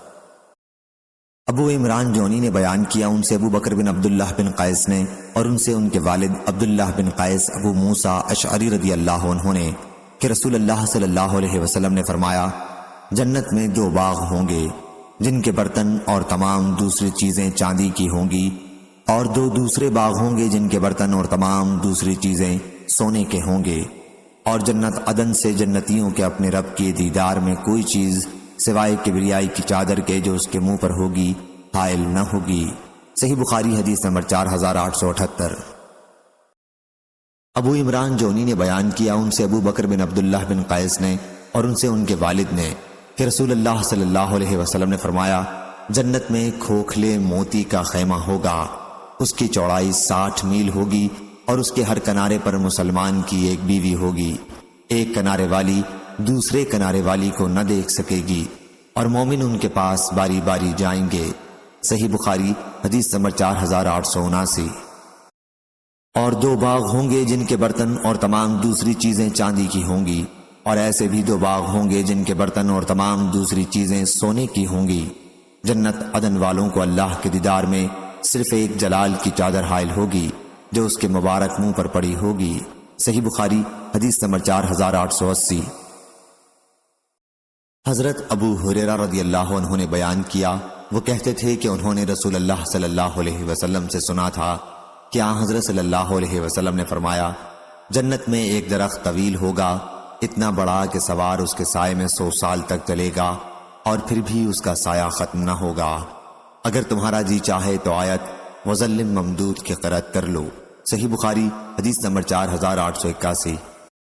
سعید بن جبیر نے بیان کیا کہ میں نے حضرت عبداللہ بن عباس رضی اللہ عنہ سے سورہ توبہ کے متعلق پوچھا تو انہوں نے کہا یہ سورہ توبہ کی ہے یا فضیحت کرنے والی ہے؟ اس صورت میں برابر یہی اترتا رہا۔ بعض لوگ ایسے ہیں اور بعض لوگ ایسے ہیں، یہاں تک کہ لوگوں کو گمان ہوا یہ صورت کسی کا کچھ بھی نہیں چھوڑے گی بلکہ سب کے بھید کھول دے گی۔ بیان کیا کہ میں نے سورۃ الانفال کے متعلق پوچھا تو فرمایا کہ یہ جنگ بدر کے بارے میں نازل ہوئی تھی۔ بیان کیا کہ میں نے سورہ حشر کے متعلق پوچھا تو فرمایا کہ قبیلہ بنو نذیر کے یہود کے بارے میں نازل ہوئی تھی۔ صحیح بخاری حدیث نمبر 4882۔ سعید بن جبیر نے بیان کیا کہ میں نے حضرت ابن عباس رضی اللہ عنہ سے سورۃ حشر کے متعلق پوچھا تو انہوں نے کہا بلکہ اسے سورہ نذیر کہو۔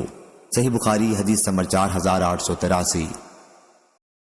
عبداللہ بن عمر رضی اللہ عنہ نے بیان کیا کہ رسول اللہ صلی اللہ علیہ وسلم نے بنو نذیر کے کھجوروں کے درخت جلا دیے تھے اور انہیں کاٹ ڈالا تھا۔ یہ درخت مقام بویرہ میں تھے۔ پھر اس کے متعلق اللہ تعالیٰ نے آیت نازل کی کہ جو کھجوروں کے درخت تم نے کاٹے یا انہیں ان کی جڑوں پر قائم رہنے دیا سو یہ دونوں اللہ ہی کے حکم کے موافق ہیں اور تاکہ نافرمانوں کو ذلیل کرے۔ صحیح بخاری حدیث نمبر 4884۔ عمرو بن دینار نے بیان کیا ان سے ظاہری نے، ان سے مالک بن اوس بن حدثان نے اور ان سے حضرت عمر رضی اللہ عنہ نے بیان کیا کہ بنی نذیر کے اموال کو اللہ تعالیٰ نے رسول اللہ صلی اللہ علیہ وسلم کو بغیر لڑائی کے دیا تھا۔ مسلمانوں نے اس کے لیے گھوڑے اور اونٹ نہیں دوڑائے۔ ان اموال کا خرچ کرنا خاص طور سے رسول اللہ صلی اللہ علیہ وسلم کے ہاتھ میں تھا، چنانچہ آپ اس میں سے ازواج مطہرات کا سالانہ خرچ دیتے تھے اور جو باقی بچتا تھا اس سے سامان جنگ اور گھوڑوں کے لیے خرچ کرتے تھے تاکہ اللہ رب العزت کے راستے میں جہاد کے موقع پر کام آئے۔ صحیح بخاری حدیث نمبر 4885۔ عبداللہ بن مسعود رضی اللہ عنہ نے بیان کیا کہ اللہ تعالیٰ نے گودوانے والیوں اور گودنے والیوں پر لعنت بھیجی ہے، چہرے کے بال اکھاڑنے والیوں اور حسن کے لیے آگے کے دانتوں میں کشادگی کرنے والیوں پر لعنت بھیجی ہے کہ یہ اللہ کی پیدا کی ہوئی صورت میں تبدیلی کرتی ہیں۔ عبداللہ بن مسعود رضی اللہ عنہ کا یہ کلام قبیلہ بنی اسد کی ایک عورت کو معلوم ہوا جو ام یعقوب کے نام سے معروف تھی۔ وہ آئی اور کہا کہ مجھے معلوم ہوا ہے کہ آپ نے اس طرح کی عورتوں پر لعنت بھیجی ہے۔ عبداللہ بن مسعود رضی اللہ عنہ نے کہا آخر کیوں نہ میں انہیں لعنت کروں جنہیں رسول اللہ صلی اللہ علیہ وسلم نے لعنت کی ہے اور جو کتاب اللہ کے حکم کے مطابق ملعون ہے۔ اس عورت نے کہا کہ قرآن مجید تو میں نے بھی پڑھا ہے لیکن آپ جو کچھ کہتے ہیں میں نے تو اس میں کہیں یہ بات نہیں دیکھی۔ انہوں نے کہا کہ اگر تم نے بغور پڑھا ہوتا تو تمہیں ضرور مل جاتا۔ کیا تم نے یہ آیت نہیں پڑھی کہ رسول صلی اللہ علیہ وسلم تمہیں جو کچھ دیں لے لیا کرو اور جس سے تمہیں روک دیں رک جایا کرو؟ اس نے کہا کہ پڑھی ہے۔ عبداللہ بن مسعود رضی اللہ عنہ نے کہا کہ پھر حضرت صلی اللہ علیہ وسلم نے ان چیزوں سے روکا ہے۔ اس پر عورت نے کہا کہ میرا خیال ہے کہ آپ کی بیوی بھی ایسا کرتی ہیں۔ انہوں نے کہا کہ اچھا جاؤ اور دیکھ لو۔ وہ عورت گئی اور اس نے دیکھا لیکن اس طرح کی ان کے یہاں کوئی معیوب چیز اسے نہیں ملی۔ پھر عبداللہ بن مسعود رضی اللہ عنہ نے کہا کہ اگر میری بیوی اسی طرح کرتی تو بھلا وہ میرے ساتھ رہ سکتی تھی؟ ہرگز نہیں۔ صحیح بخاری حدیث نمبر 4886۔ سفیان ثوری نے بیان کیا کہ میں نے عبد الرحمن بن عابس سے منصور بن معتمر کی حدیث کا ذکر کیا جو وہ ابراہیم سے بیان کرتے تھے کہ ان سے علقمہ نے اور ان سے حضرت عبداللہ بن مسعود رضی اللہ عنہ نے بیان کیا کہ رسول اللہ صلی اللہ علیہ وسلم نے سر کے قدرتی بالوں کے ساتھ مصنوعی بال لگانے والیوں پر لعنت بھیجی تھی۔ عبد الرحمن بن عابس نے کہا کہ میں نے بھی ام یعقوب نامی ایک عورت سے سنا تھا، وہ حضرت عبداللہ بن مسعود رضی اللہ عنہ سے منصور کی حدیث کے مثل بیان کرتی تھی۔ صحیح بخاری حدیث نمبر 4887۔ عمرو بن میمون نے بیان کیا کہ حضرت عمر بن خطاب رضی اللہ عنہ نے زخمی ہونے کے بعد انتقال سے پہلے فرمایا تھا میں اپنے بعد ہونے والے خلیفہ کو مہاجرین اولین کے بارے میں وصیت کرتا ہوں کہ وہ ان کا حق پہچانے، اور میں اپنے بعد میں ہونے والے خلیفہ کو انصار کے بارے میں وصیت کرتا ہوں جو دار السلام اور ایمان میں نبی کریم صلی اللہ علیہ وسلم کی ہجرت سے پہلے ہی سے قرار پکڑے ہوئے ہیں، یہ کہ ان میں جو نیکوکار ہیں ان کی عزت کرے اور ان کے غلط کاروں سے درگزر کرے۔ صحیح بخاری حدیث نمبر 4888۔ حضرت ابو ہریرہ رضی اللہ عنہ نے بیان کیا کہ رسول اللہ صلی اللہ علیہ وسلم کی خدمت میں ایک صاحب خود حضرت ابو ہریرہ رضی اللہ عنہ حاضر ہوئے اور عرض کیا، یا رسول اللہ صلی اللہ علیہ وسلم، میں فاقے سے ہوں۔ حضرت صلی اللہ علیہ وسلم نے انہیں ازواج مطہرات کے پاس بھیجا کہ وہ آپ کی دعوت کریں، لیکن ان کے پاس کوئی چیز کھانے کی نہیں تھی۔ آپ صلی اللہ علیہ وسلم نے فرمایا، کیا کوئی شخص ایسا نہیں جو آج رات اس مہمان کی میزبانی کرے؟ اللہ اس پر رحم کرے گا۔ اس پر ایک انصاری صحابی ابو طلحہ رضی اللہ عنہ کھڑے ہوئے اور عرض کیا، یا رسول اللہ، یہ آج میرے مہمان ہیں۔ پھر وہ انہیں اپنے ساتھ لے گئے اور اپنی بیوی سے کہا کہ یہ رسول اللہ صلی اللہ علیہ وسلم کے مہمان ہیں، کوئی چیز ان سے بچا کے نہ رکھنا۔ بیوی نے کہا کہ اللہ کی قسم، میرے پاس اس وقت بچوں کے کھانے کے سوا اور کوئی چیز نہیں ہے۔ انصاری صحابی نے کہا، اگر بچے کھانا مانگے تو انہیں سلا دو اور آؤ یہ چراغ بھی بجھا دو، آج رات ہم بھوکے ہی رہ لیں گے۔ بیوی نے ایسا ہی کیا۔ پھر وہ انصاری صحابی صبح کے وقت رسول اللہ صلی اللہ علیہ وسلم کی خدمت میں حاضر ہوئے تو حضرت صلی اللہ علیہ وسلم نے فرمایا کہ اللہ تعالیٰ نے فلاں انصاری صحابی اور ان کی بیوی کے عمل کو پسند فرمایا، یا آپ نے یہ فرمایا کہ اللہ تعالیٰ مسکرایا۔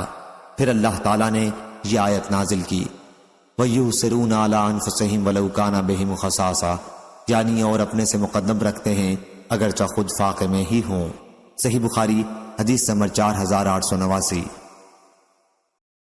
حسن بن محمد بن علی نے بیان کیا، انہوں نے علی رضی اللہ عنہ کے کاتب عبید اللہ بن ابی رافع سے سنا، وہ بیان کرتے تھے کہ میں نے علی رضی اللہ عنہ سے سنا، انہوں نے کہا کہ رسول اللہ صلی اللہ علیہ وسلم نے مجھے حضرت زبیر اور مقداد رضی اللہ عنہ کو روانہ کیا، اور جب مقام خاخ کے باغ پر پہنچ جاؤ گے جو مکے اور مدینے کے درمیان تھا تو وہاں تمہیں ہودج میں ایک عورت ملے گی، اس کے ساتھ ایک خط ہوگا، وہ خط تم اس سے لے لینا۔ چنانچہ ہم روانہ ہوئے، ہمارے گھوڑے ہمیں تیز رفتاری کے ساتھ لے جا رہے تھے۔ آخر جب ہم اس باغ پر پہنچے تو واقعی وہاں ہم نے ہودج میں اس عورت کو پا لیا۔ ہم نے اس سے کہا کہ خط نکال، اس نے کہا میرے پاس کوئی خط نہیں ہے۔ ہم نے اس سے کہا کہ خط نکال دے ورنہ ہم تیرا سارا کپڑا اتار کر تلاشی لیں گے۔ آخر اس نے اپنی چوٹی سے خط نکالا، ہم لوگ وہ خط لے کر حضرت صلی اللہ علیہ وسلم کی خدمت میں حاضر ہوئے۔ اس خط میں لکھا ہوا تھا کہ حاطب بن ابی بلتع کی طرف سے مشرکین کے چند آدمیوں کی طرف جو مکے میں تھے۔ اس خط میں انہوں نے حضرت صلی اللہ علیہ وسلم کی تیاری کا ذکر لکھا تھا کہ حضرت صلی اللہ علیہ وسلم ایک بڑی فوج لے کر آتے ہیں، تم اپنا بچاؤ کر لو۔ حضور اکرم صلی اللہ علیہ وسلم نے دریافت فرمایا، حاطب یہ کیا ہے؟ انہوں نے عرض کیا، یا رسول اللہ صلی اللہ علیہ وسلم، میرے معاملے میں جلدی نہ فرمائیں، میں قریش کے ساتھ بطور حلیف زمانہ قیام مکہ میں رہا کرتا تھا، لیکن ان کے قبیلہ و خاندان سے میرا کوئی تعلق نہیں تھا۔ اس کے برخلاف آپ کے ساتھ جو دوسرے مہاجرین ہیں ان کی قریش میں رشتہ داریاں ہیں، اور ان کی رعایت سے قریش مکہ میں رہ جانے والے ان کے اہل و عیال اور مال کی حفاظت کرتے ہیں۔ میں نے چاہا کہ جبکہ ان سے میرا کوئی نسبی تعلق نہیں ہے تو اس موقع پر ان پر ایک احسان کر دوں، اور اس کی وجہ سے وہ میرے رشتہ داروں کی مکے میں حفاظت کریں۔ یا رسول اللہ صلی اللہ علیہ وسلم، میں نے یہ عمل کفر یا اپنے دین سے پھر جانے کی وجہ سے نہیں کیا ہے۔ حضرت صلی اللہ علیہ وسلم نے فرمایا، یقیناً انہوں نے تم سے سچی بات کہہ دی ہے۔ عمر رضی اللہ عنہ بولے کہ یا رسول اللہ صلی اللہ علیہ وسلم، مجھے اجازت دیں میں اس کی گردن مار دوں۔ آپ صلی اللہ علیہ وسلم نے فرمایا، یہ بدر کی جنگ میں ہمارے ساتھ موجود تھے، تمہیں کیا معلوم؟ اللہ تعالیٰ بدر والوں کے تمام حالات سے واقف تھا، اور اس کے باوجود ان کے متعلق فرما دیا کہ جو جی چاہے کرو، اور اس کے باوجود ان کے متعلق فرما دیا کہ جو جی چاہے کرو کہ میں نے تمہیں معاف کر دیا۔ عمرو بن دینار نے کہا کہ حاطب بن ابی بلتع رضی اللہ عنہ ہی کے بارے میں یہ آیت نازل ہوئی تھی، یا ایھا الذین آمنوا لا تتخذوا عدوی وعدوکم اولیاء، اے ایمان والو تم میرے دشمن اور اپنے دشمن کو دوست نہ بنا لینا۔ سفیان بن عیینہ نے کہا کہ مجھے اس کا علم نہیں کہ اس آیت کا ذکر حدیث میں داخل ہے یا یہ عمرو بن دینار کا قول ہے۔ ہم سے علی بن عبداللہ بن مدینی نے بیان کیا کہ سفیان بن عیینہ سے حاطب بن ابی بلتع رضی اللہ عنہ کے بارے میں پوچھا گیا کہ کیا آیت لا تتخذوا عدوی انہی کے بارے میں نازل ہوئی تھی؟ سفیان نے کہا کہ لوگوں کی روایت میں تو یوں ہی ہے، لیکن میں نے عمروں سے جو حدیث یاد کی اس میں سے ایک حرف بھی میں نے نہیں چھوڑا، اور میں نہیں سمجھتا کہ میرے سوا اور کسی نے اس حدیث کو عمروں سے خوب یاد رکھا ہو۔ صحیح بخاری حدیث نمبر 4890۔ عروہ نے خبر دی اور انہیں نبی کریم صلی اللہ علیہ وسلم کے زوجہ مطہرہ حضرت عائشہ رضی اللہ عنہا نے خبر دی کہ رسول اللہ صلی اللہ علیہ وسلم اس آیت کے نزول ہونے کے بعد ان مومن عورتوں کا امتحان لیا کرتے تھے جو ہجرت کر کے مدینہ آتی تھیں۔ اللہ تعالیٰ نے ارشاد فرمایا تھا کہ یا ایھا النبی اذا جاءک المؤمنات، یعنی اے نبی کریم صلی اللہ علیہ وسلم جب آپ سے مسلمان عورتیں بیعت کرنے کے لیے آئیں، ارشاد غفور الرحیم تک۔ حضرت عروہ نے بیان کیا کہ حضرت عائشہ رضی اللہ عنہا نے کہا، چنانچہ جو عورت اس شرط آیت میں مذکور یعنی ایمان وغیرہ کا اقرار کر لیتی تو آن حضرت صلی اللہ علیہ وسلم اس سے زبانی طور پر فرماتے کہ میں نے تمہاری بیعت قبول کر لی، اور ہرگز نہیں، اللہ کی قسم، آن حضرت صلی اللہ علیہ وسلم کے ہاتھ نے کسی عورت کا ہاتھ بیعت لیتے وقت کبھی نہیں چھوا، صرف آپ ان سے زبانی بیعت لیتے تھے۔ کہ آیت میں مذکورہ باتوں پر قائم رہنا اس روایت کے مطابق یونس معمر اور عبد الرحمن بن اسحاق نے ظاہری سے کی، اور اسحاق بن راشد نے ظاہری سے بیان کیا کہ ان سے عروہ اور عمرہ بنت عبد الرحمن نے کہا۔ صحیح بخاری حدیث نمبر 4891۔ ام عطیہ رضی اللہ عنہا نے بیان کیا کہ ہم نے رسول اللہ صلی اللہ علیہ وسلم سے بیعت کی تو آپ نے ہمارے سامنے اس آیت کی تلاوت کی، اللہ یشرکن باللہ، اللہ کے ساتھ کسی کو شریک نہ کریں گی، اور ہمیں نوحہ یعنی میت پر زور زور سے رونا پیٹنا کرنے سے منع فرمایا۔ حضرت صلی اللہ علیہ وسلم کی اس ممانعت پر ایک عورت خود ام عطیہ رحمۃ اللہ علیہ نے اپنا ہاتھ کھینچ لیا اور عرض کیا کہ فلاں عورت نے نوحے میں میری مدد کی تھی، میں چاہتی ہوں کہ اس کا بدلہ چکاؤں۔ حضرت صلی اللہ علیہ وسلم نے اس کا کوئی جواب نہیں دیا، چنانچہ وہ گئیں اور پھر دوبارہ آ کر حضرت صلی اللہ علیہ وسلم سے بیعت کی۔ صحیح بخاری حدیث نمبر 4892۔ وہب بن جریر نے بیان کیا، کہا کہ ہم سے میرے والد نے بیان کیا، انہوں نے بیان کیا کہ میں نے زبیر سے سنا، انہوں نے اکرمہ سے، اور انہوں نے حضرت ابن عباس رضی اللہ عنہ سے اللہ تعالیٰ کے ارشاد وَلَا يَعْصِينَكَ فِي مَعْرُوفٍ، یعنی اور بھلی باتوں اور اچھے کاموں میں آپ کی نافرمانی نہ کریں گی کے بارے میں انہوں نے کہا کہ یہ بھی ایک شرط تھی جسے اللہ تعالیٰ نے حضرت صلی اللہ علیہ وسلم سے بیعت کے وقت عورتوں کے لیے ضروری قرار دیا تھا۔ صحیح بخاری حدیث نمبر 4893۔ ابو ادریس نے بیان کیا اور انہوں نے حضرت عبادہ بن صامت رضی اللہ عنہ سے سنا، انہوں نے بیان کیا کہ ہم نبی کریم صلی اللہ علیہ وسلم کی خدمت میں حاضر تھے۔ حضرت صلی اللہ علیہ وسلم نے فرمایا کہ تم مجھ سے اس بات پر بیعت کرو گے کہ اللہ تعالیٰ کے ساتھ شریک نہ ٹھہراؤ گے، اور نہ زنا کرو گے، اور نہ چوری کرو گے۔ آپ نے سورہ نساء کی آیتیں پڑھیں۔ سفیان نے اس حدیث میں اکثر یوں کہا کہ آپ نے یہ آیت پڑھی، پھر تم میں سے جو شخص اس شرط کو پورا کرے گا تو اس کا اجر اللہ پر ہے، اور جو کوئی ان میں سے کسی شرط کے خلاف ورزی کر بیٹھا اور اس پر اسے سزا بھی مل گئی تو سزا اس کے لیے کفارہ بن جائے گی۔ لیکن کسی نے اپنے کسی عہد کے خلاف کیا اور اللہ نے اسے چھپا لیا تو وہ اللہ کے حوالے ہے، اللہ چاہے تو اسے اس پر عذاب دے اور اگر چاہے معاف کر دے۔ سفیان کے ساتھ اس حدیث کو عبد الرزاق نے بھی معمر سے روایت کیا، انہوں نے ظاہری سے اور یوں ہی کہا، آیت پڑھی۔ صحیح بخاری حدیث نمبر 4894۔ ابن عباس رضی اللہ عنہ نے بیان کیا کہ میں نے رسول اللہ صلی اللہ علیہ وسلم اور ابو بکر اور عمر اور عثمان رضی اللہ عنہم کے ساتھ عید الفطر کی نماز پڑھی ہے۔ ان تمام بزرگوں نے نماز خطبے سے پہلے پڑھی تھی اور خطبہ بعد میں دیا تھا۔ ایک مرتبہ خطبے سے فارغ ہونے کے بعد نبی کریم صلی اللہ علیہ وسلم اترے، گویا اب بھی میں حضرت صلی اللہ علیہ وسلم کو دیکھ رہا ہوں جب آپ لوگوں کو اپنے ہاتھ کے اشارے سے بٹھا رہے تھے۔ پھر آپ صف چیرتے ہوئے آگے بڑھے اور عورتوں کے پاس تشریف لائے۔ بلال رضی اللہ عنہ آپ کے ساتھ تھے۔ پھر آپ نے یہ آیت تلاوت کی، یا ایھا النبی اذا جاءک المؤمنات، یعنی اے نبی جب مومن عورتیں آپ کے پاس آئیں کیا آپ سے ان باتوں پر بیعت کریں کہ اللہ کے ساتھ نہ کسی کو شریک کریں گی اور نہ چوری کریں گی اور نہ بدکاری کریں گی اور نہ اپنے بچوں کو قتل کریں گی اور نہ بہتان لگائیں گی جسے اپنے ہاتھ اور پاؤں کے درمیان گھڑ لیں۔ آپ نے پوری آیت آخر تک پڑھی۔ جب آپ آیت پڑھ چکے تو فرمایا تم ان شرائط پر قائم رہنے کا وعدہ کرتی ہو؟ ان میں سے ایک عورت نے جواب دیا ہاں یا رسول اللہ صلی اللہ علیہ وسلم۔ ان کے سوا اور کسی عورت نے شرم کی وجہ سے کوئی بات نہیں کہی۔ حسن کو اس عورت کا نام معلوم نہیں تھا۔